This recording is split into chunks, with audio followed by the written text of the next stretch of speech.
Part 2. The summoning of the elemental shearing of the recent conquest of the Kingdom of Norway by the Empire of Frosthaven. The Empire of Sanctity, now at the head of the Holy Roman Empire, decides to invade Germany with their newly restored army, and possibly use the sacred relic if they still possess it. The attack is announced by Marcus Aurelius, Emperor of the Empire of Sanctity and more recently of the Holy Roman Empire. The army of the Holy Roman Empire, now led by the experienced General Marcus Aurelius, begins to march towards the heart of Germany, hoping to retake the lands lost to the Empire of Frosthaven and restore peace and order to the region. The invasion is met with mixed reactions from the local population. Some welcome the new emperor as a savior, while others fear the return of religious persecution and the oppression they experienced under the previous regime. As the army advances, they come across small bands of Frosthaven forces, scattered and demoralized after their recent defeat. Marcus Aurelius orders his soldiers to treat these soldiers with respect and honor, offering them the chance to surrender or join his forces. Many choose the latter, seeing the promise of a more just and tolerant rule under the new emperor. Meanwhile, word of Marcus Aurelius' invasion spreads quickly throughout the region. Some towns and villages choose to welcome him as a liberator, while others remain wary and cautious. The local church officials, many of whom had suffered under the previous regime, throw their support behind Marcus Aurelius, hoping that his reign will bring a return to religious freedom and the protection of the Catholic Church. As the army continues its march, they encounter a group of refugees from a recently conquered village. The refugees tell of how the Frosthaven forces had systematically destroyed their homes and killed many of their loved ones, all in the name of their pagan gods. Marcus Aurelius is horrified by these accounts and vows to bring the perpetrators to justice. He orders his men to search the countryside for any remaining Frosthaven forces and to offer safe haven to those who have been displaced by the war. News of the emperor's compassionate leadership spreads quickly, earning him the trust and admiration of the people they encounter. Word of his just rule and devotion to the Catholic Church begins to reach even the farthest corners of the empire, drawing support from those who had once been skeptical of his reign. As they draw closer to the capital city, anticipation and excitement build amongst the populace, many hoping to witness the return of peace and prosperity under the guidance of Emperor Marcus Aurelius. Meanwhile, the remnants of the Frosthaven forces, now led by their new general, Eric Bloodaxe, prepare for battle. They have fortified their positions in and around the capital city, hoping to make a stand against the invading army. As the two forces engage in a brutal and protracted conflict, it becomes clear that Marcus Aurelius' experience as a general and his ability to inspire loyalty in his troops gives them the upper hand. The battle rages for weeks, with casualties on both sides mounting daily. Throughout the conflict, Marcus Aurelius maintains a steady presence on the front lines, personally leading his troops into battle and encouraging them to fight for a better future. His strategic brilliance and unwavering determination begin to wear down the defenders, who eventually surrender to the Holy Roman Empire. As the dust settles on the battlefield, Marcus Aurelius is hailed as a hero by his victorious troops and a liberator by the people of the empire. The emperor enters the capital city, now restored to its former glory, and is greeted with thunderous applause and adoration from the populace. He walks among them, listening to their stories of hardship and hope, and vowing to work tirelessly to bring peace and prosperity to the lands under his rule. The church officials, grateful for his protection and support, stand beside him, their voices united in praise for the new emperor. Marcus Aurelius takes his place upon the throne, a symbol of both power and responsibility, and addresses the people of the empire. He speaks of his vision for a future where all faiths may coexist in harmony, where justice is served to all, and where the people may live in freedom and prosperity. His words resonate deeply with the people, many of whom had suffered under the tyranny of the previous regime. The Empire of Frosthaven, in reaction to the conquest liberation of the Kingdom of Germany by the Empire of Sanctity, led Holy Roman Empire, decides to try something drastic and risky. They decide to attempt to summon a powerful elemental guardian, and thus, they proceed with attempting the summoning ritual. The ritual takes place deep within the frozen wastes of Frosthaven, as the most powerful mages and sorcerers of the Empire gather around a massive, ancient obsidian altar. For days and nights, they chant, dance, and sacrifice livestock, summoning the elemental energies of fire, water, earth, and air. As the ceremony reaches its climax, a blinding flash of light erupts from the altar, and a towering pillar of ice and snow rises into the air, spinning slowly like a great frozen top. The elemental guardian has been summoned. The guardian, a massive, humanoid figure carved from solid ice and snow, stands nearly 100 feet tall. Its eyes, two glowing orbs of blue ice, seem to see through time itself. Its icy breath freezes the air around it, and its massive arms end in cruel, jagged icicles that glitter in the faint light as it steps down from the pillar of ice. Its footprints leave deep impressions in the frozen ground, as if it were carved by a giant's hand. The mages and sorcerers who summon the guardian step back, bowing their heads in reverence and fear. The Emperor of Frosthaven, seeing the awesome power and majesty of the elemental guardian before him, feels a mixture of awe and terror. He knows that this creature, now bound to his service, could be the key to victory against the Empire of Sanctity and the Holy Roman Army. The Empire of Sanctity and Holy Roman Empire hear of the Empire of Frosthaven's summoning of 100-foot-tall snow and ice elemental guardian, which is immensely distressing news, but they have a plan. Considering how their last time summoning a demon nearly went well, they decide to attempt it again, to try and counteract Frosthaven's elemental guardian, and thus, the attempted summoning ritual is began. The ritual, performed by the most powerful mages and sorcerers in the two empires, is an awe-inspiring display of arcane might as the mages chant in unison, their voices rising and falling in a cacophony of ancient words. A vortex of swirling energy forms in the center of the gathering. The air crackles with power, and the very earth trembles beneath their feet. The ceremony continues unabated as the mages pour their life force into the vortex, drawing upon the very essence of the elements to fuel their creation. As the ritual reaches its climax, the swirling energy begins to coalesce into a massive, glowing orb. The mages step back, breathless and exhausted, their eyes fixed on the pulsing sphere of light. In the blink of an eye, the orb explodes outward, bathing the sky in a blinding light. When the light fades, a massive, towering figure stands before them, its form seemingly made of living water and earth. The elemental, known as the Avatar of the Waters, is the embodiment of the elemental forces the mages have summoned. Standing over 100 feet tall, it has the upper body of a muscular man and the lower body of a massive fish. Its skin is blue-green and glistening, and it carries a trident in one hand, its tip glowing with an ethereal light. The Avatar of the Waters addresses the two emperors, its voice deep and booming like the waves of the ocean. I am the Avatar of the Waters, called forth by your summoning. I am here to aid you in your time of need. What is it you wish me to do? Both emperors exchange glances, unsure of how to proceed. This is the first time they have attempted to control an elemental, and they are unsure if their command will be strong enough. The Emperor of the Sanctity slowly steps forward, his hand resting on the hilt of his sword. We ask you, Great Avatar, to aid us in our conflict with the Empire of Frosthaven. They have summoned an elemental of ice and snow, and it threatens our lands.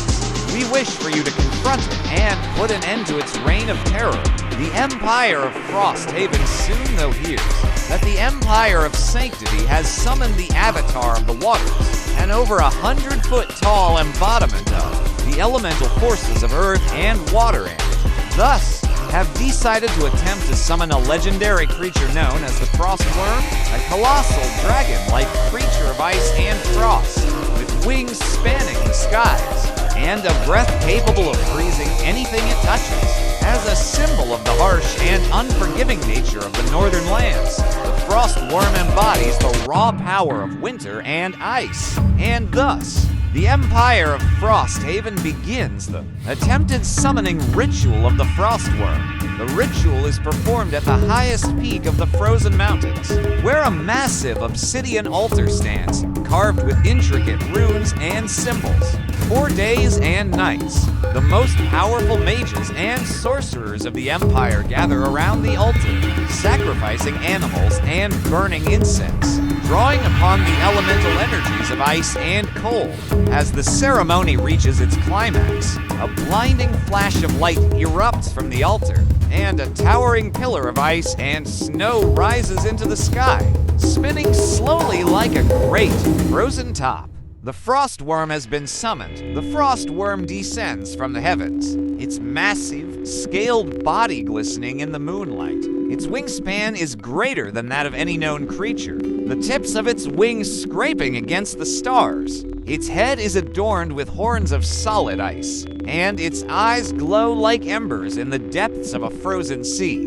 It has a long, sinuous body, ending in a powerful tail that could level mountains. As it lands on the icy peak, its talons tear great gouges in the obsidian altar, and its breath freezes the air, turning it into a shroud of swirling snow and ice. The Empire of Sanctity and the Holy Roman Empire then learn that the Empire of Frosthaven has summoned the Frostworm, a colossal dragon-like legendary creature of ice and frost, which is horrifying news, and thus, they decide to attempt to summon an embodiment of the elements of fire and air, both so they can have embodiments of the 4 main elements, and so they can have a fiery being to counter all of Frosthaven's ice and snow, and thus, they begin the attempted summoning ritual. The ritual, performed by the most powerful mages and sorcerers in the 2 empires, is another awe-inspiring display of arcane might,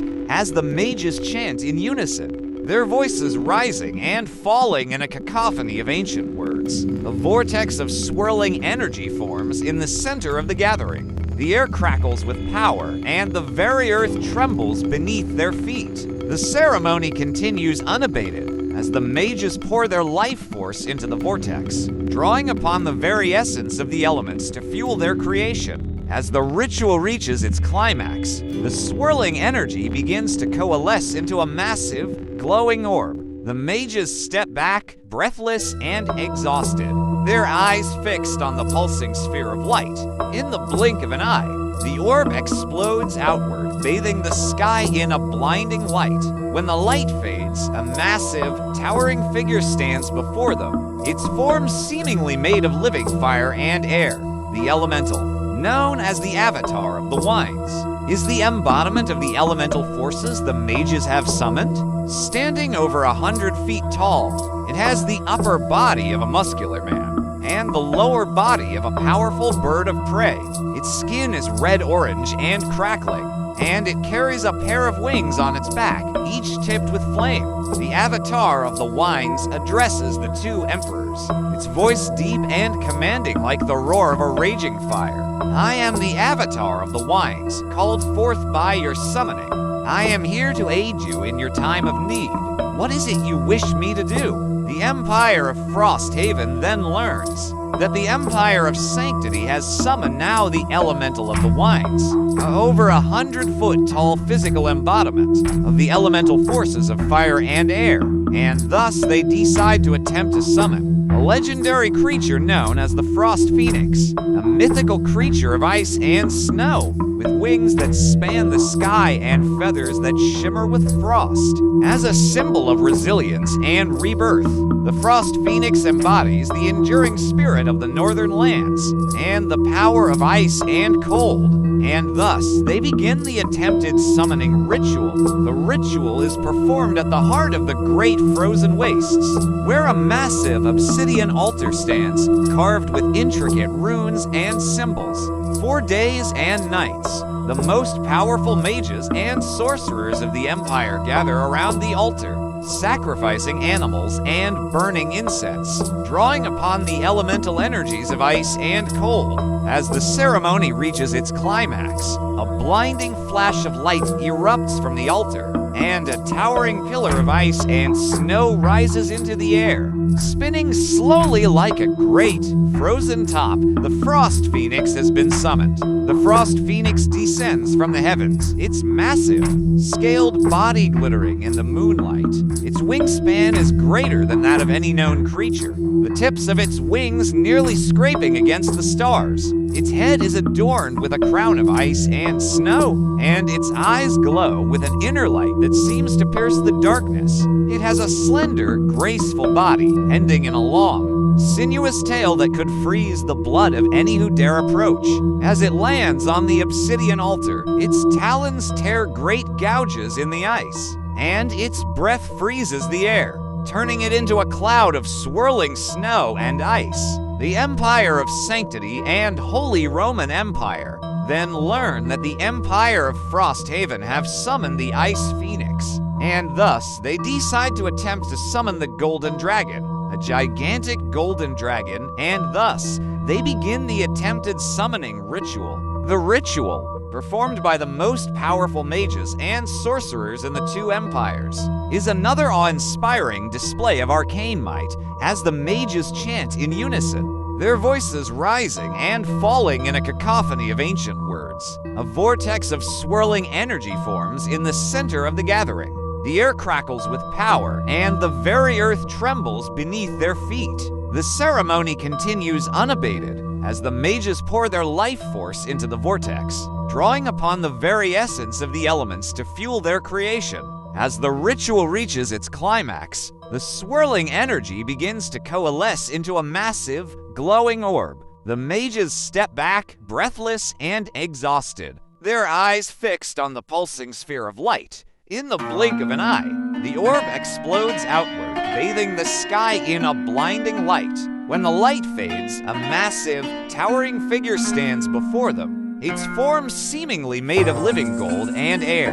The elemental, known as the avatar of the dragonflight, is the embodiment of the elemental forces the mages have summoned. Standing over 100 feet tall, it has the upper body of a muscular dragon and the lower body of a powerful eagle. Its skin is gold-scaled and crackling, and it carries a pair of wings on its back, each tipped with fire. The avatar of the dragonflight addresses the two emperors, its voice deep and commanding like the roar of a raging dragon.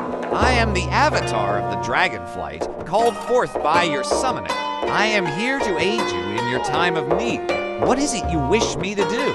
The Empire of Frosthaven then hears that the Empire of Sanctity and Holy Roman Empire have summoned the avatar of the dragonflight. In response, they decide to attempt to establish diplomatic relations with the Kingdom of Scotland for an alliance and trade agreement, and thus they begin to attempt to establish negotiations. The negotiations are held at the Great Frosty Confluence, where the three great rivers of the Empire meet and flow southward, their icy waters mingling in the winter winds. A grand pavilion has been erected upon the frozen surface of the rivers, its walls adorned with the banners of the Empire of Frosthaven and the Kingdom of Scotland. Within the pavilion, the leaders of the two empires sit across a massive obsidian table, their faces set in serious expressions. The envoy of the Kingdom of Scotland, a tall, regal woman with hair the color of winter wheat, speaks first. Your Majesty, we come here with an open heart and a sincere desire for peace and mutual benefit. The Empire of Frosthaven and the Kingdom of Scotland have long been neighbors, and while there have been times of tension in the past, we believe that those days are behind us. We propose an alliance, strengthened by a trade agreement, that would benefit both our peoples for generations to come. The Emperor of the Empire of Frosthaven, a stern but fair man, leans forward on his throne-like chair. We too, Lady Envoy, have come to this table with the same intentions. The Empire of Frosthaven has always valued its neighbors and seeks harmony among the nations of the world. A trade agreement would indeed be most welcome, as our empire has much to offer in terms of furs, ice crystals, and precious metals mined from the heart of the great frozen wastes. He pauses for a moment, considering her words carefully before continuing. However, we must also discuss the recent events involving the summons of legendary creatures by both the Empire of Sanctity and the Holy Roman Empire. As neighbors, we wish to avoid any potential conflicts or misunderstandings that may arise from such actions. It is our hope that our two empires can work together to ensure the safety and stability of our region. The envoy of the Kingdom of Scotland nods in understanding. Your Majesty, the Empire of Scotland shares your concerns regarding the summoning of such powerful creatures. We too have taken steps to bolster our defenses and ensure the safety of our people. As allies, we would be more than willing to share intelligence and resources with the Empire of Frosthaven in this regard. The Emperor of the Empire of Frosthaven looks thoughtful as he listens to her words. This is indeed a reassuring offer, Lady Envoy. The Empire of Frosthaven would welcome such cooperation. As for the trade agreement, we propose that we establish a joint council composed of equal representatives from both empires to oversee the negotiations and ensure that both parties benefit equally from the arrangement. The envoy of the Kingdom of Scotland nods in agreement. Your Majesty, that sounds like a most reasonable proposal. We are confident that such a council would be instrumental in fostering mutual understanding and trust between our two empires. As for the trade agreement itself, we have already begun preparing a list of goods and services that we believe would be of interest to your people. The Emperor of the Empire of Frosthaven smiles warmly. That is most encouraging, Lady Envoy. We too have been preparing our own list and look forward to reviewing it with you. In the meantime, we would like to extend an invitation to your people to send explorers and traders into our lands so that they may see firsthand the wealth and beauty that our empire has to offer. The envoy of the Kingdom of Scotland returns the Emperor's smile. Your Majesty, we accept your invitation with great enthusiasm. Our traders and explorers would be delighted to experience the wonders of your empire and establish lasting commercial ties with your people. Our historians and scholars are also eager to learn more about your culture and history, which has been shaped by the harsh but beautiful landscapes that surround you. The Emperor of the Empire of Frosthaven nods, pleased with her response. Then it is settled. Our joint council shall begin their negotiations immediately, with the goal of finalizing the trade agreement as swiftly as possible. In the meantime, our respective diplomats shall work together to ensure that our two empires remain strong and prosperous, while also striving to maintain peace and stability in the face of any external threats. The envoy of the Kingdom of Scotland, feeling a newfound sense of camaraderie with the Emperor, bows graciously. Your Majesty, I am confident that this alliance will prove to be a shining example of what can be achieved when two great nations come together in mutual respect and cooperation. The people of Scotland look forward to a long and prosperous partnership with the people of Frosthaven. The Empire of Sanctity and Holy Roman Empire learn of the alliance formed between the Empire of Frosthaven and the Kingdom of Scotland, and thus decide to attempt to establish a diplomatic alliance with the Kingdom of England, but use the threat of the Avatars to help convince the Kingdom of England to accept the offer of a diplomatic alliance, and thus they begin to attempt diplomatic negotiations with the Kingdom of England. The negotiations between the two empires and the kingdom are tense and fraught with tension, as each side attempts to gain the upper hand. The Empire of Sanctity and Holy Roman Empire use the threat of the Avatar of the Dragonflight as a bargaining chip, while the Kingdom of England counters with its own military might and potential alliances with other kingdoms and empires. In the end, a delicate balance is struck.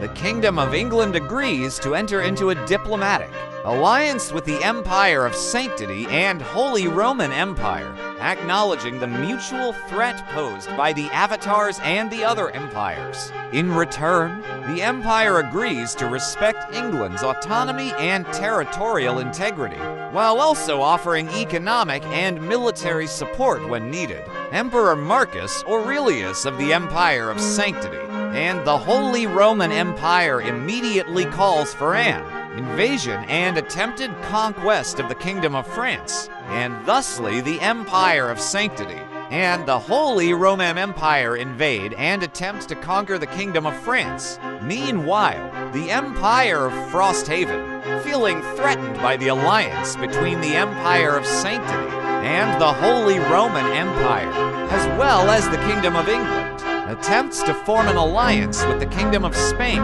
who is also feeling threatened by the growing power of the other empires and kingdoms. The negotiations between the Empire of Frosthaven and the Kingdom of Spain are much smoother than those with England, as both sides share a common enemy in the form of the Empire of Sanctity and the Holy Roman Empire. The Empire of Frosthaven offers military support and access to its powerful Ice Phoenix, while the Kingdom of Spain promises to provide naval support and assistance in conquering the Americas, which are currently under the control of the Empire of Sanctity and the Holy Roman Empire. After weeks of diplomatic talks, a formal alliance is declared between the Empire of Frosthaven and the Kingdom of Spain. The two empires begin to coordinate their efforts, planning a multi-pronged attack on the Empire of Sanctity and the Holy Roman Empire. While the Empire of Frosthaven focuses on attacking from the north, the Kingdom of Spain will launch a naval invasion from the south, aiming to conquer the Americas and cut off the mainland empires from their valuable resources and territories.